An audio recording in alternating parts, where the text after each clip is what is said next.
Syakir ya Khalid ya Bari ya Musawwir ya. Wabarakatuh. Terima kasih Bapak Ibu Hapunten Nawal ya Wakosna. Diriun gitunya ya salah satu kegiatan abdi di CGP soalnya ia kena dibikin minimal ya aya 5 orang lah gitu. Kampung saya lebih dari 5 orang. Langsung mainnya yang pertama buku abdi dibikin eta aksi nyata modul hiji 4 di mana saya akan memaparkan budaya positif di SMK Wisnu Raja. Nah, tujuan dari kegiatan hari ini yaitu mengetahui terkait budaya positif yang dapat membantu murid dengan aman sesuai dengan filosofi Ki Hajar Dewantara. Yang kedua yaitu membagikan pemahaman budaya positif. Nah, konsep inti budaya positif ini yang pertama perubahan paradigma belajar, disiplin positif, nilai-nilai kebajikan, kebutuhan manusia, motivasi perilaku manusia, posisi kontrol guru, keyakinan kelas, dan segitiga restitusi.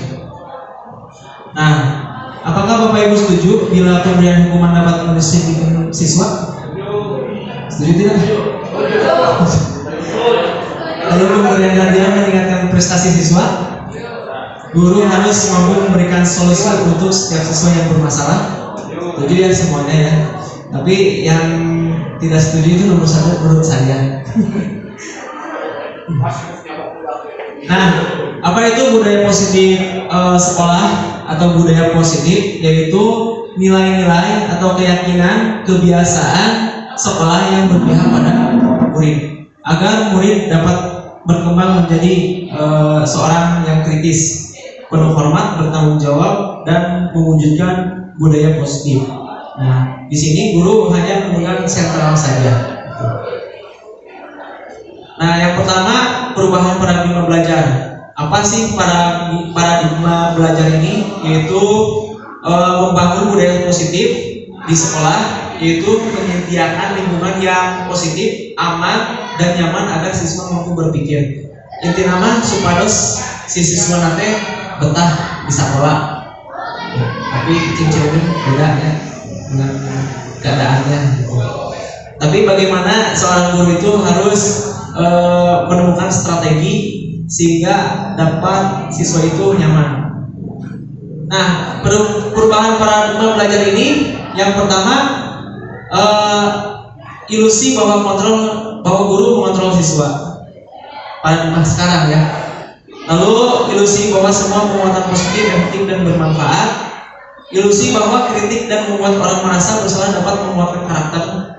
Ilusi bahwa orang dewasa memiliki hak untuk memaksa. Nah, semua ini adalah paradigma belajar yang saat ini sedang terjadi.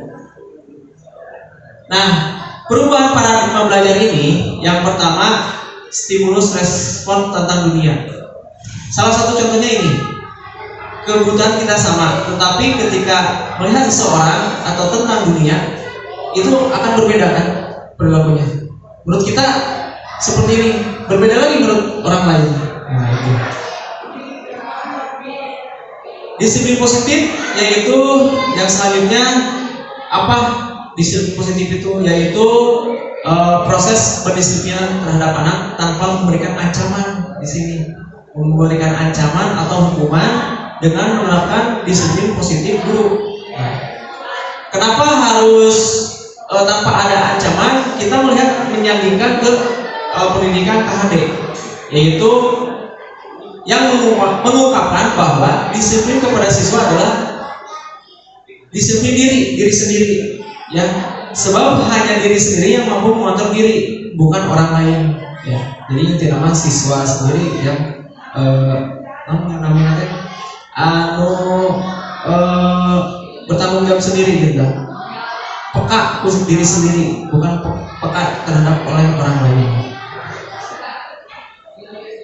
Yang selanjutnya nilai kebijakan, kebajikan, ya. Nilai kebajikan itu apa? yaitu berupa keselamatan, tanggung jawab, kejujuran, rasa syukur, integritas, kasih sayang, rajin, berkomitmen, percaya diri.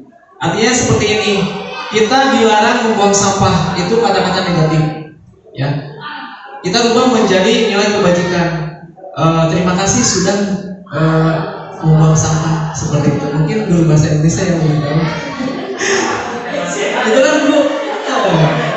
Itulah salah satu contohnya. Ya. Selanjutnya kebutuhan manusia. Nah, dikutip dari Dr. William Glasser, itu ada 5 kebutuhan manusia. Yang pertama, bertahan hidup, cinta dan kasih sayang, penguasaan, kebebasan dan kesenangan. Ya. Itu yang ada di dalam diri manusia untuk dalam mencapai kebutuhan manusia. Dan motivasinya ada 3, ya, menghindari ketidaknyamanan atau hukuman. Kadang kan orang menghindari karena tidak nyaman. Lalu ingin mendapat imbalan atau penghargaan, itu perilaku manusia. Dan menghargai diri menjadi orang yang merasa diinginkan. Nah, selanjutnya hukuman konsekuensi restitusi, ya. Yang pertama ini adalah satu contohnya, ada kolom identitas gagal atau hukuman, ada identitas sukses, disiplin, konsekuensi dan restitusi. Yang pertama kita melihat dari hukuman, perbedaannya. Ya. Sesuatu yang menyakitkan harus terjadi, ini untuk identitas gagal. Konsekuensi sesuatu harus terjadi, restitusi merupakan pilihan. Salah satunya seperti ini. Hukuman, peraturannya adalah bla bla bla, kamu harus bangun pagi misalkan, atau kamu harus pergi ke sekolah jam 7. Kita ganti konsekuensinya apa peraturannya, mau kamu melakukannya. Ini pertanyaan-pertanyaannya. Lalu restitusinya, misalkan ketika siswa melanggar, keyakinan apa yang kamu pahami atau kamu bertanggung jawab terhadap siswa ketika masuk jam 7. Otomatis kan ada rasa apa Bu?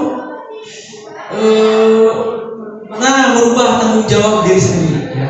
Tetapi siswa berapa isinya? Ya. Tapi kita jangan capek, ya, capek. Sekarang konsep restitusi pendekatan. Nah, pengertian restitusi adalah sebuah cara menanamkan disiplin positif pada murid, bukan untuk menebus kesalahan. Nah, jadi bukan melihat dari kesalahan siswa, gitu ya. Lalu ciri-cirinya bisa baca ya, memperbaiki hubungan, tawaran, bukan paksaan, gitu ya. Lalu tindakan, bukan fokus pada tetapi fokus pada solusi, bukan kesalahannya, ya. Jadi ketika anak mempunyai kesalahan, bukan mencari kesalahannya, tapi solusi untuk memperbaikinya. Nah, ini contohnya.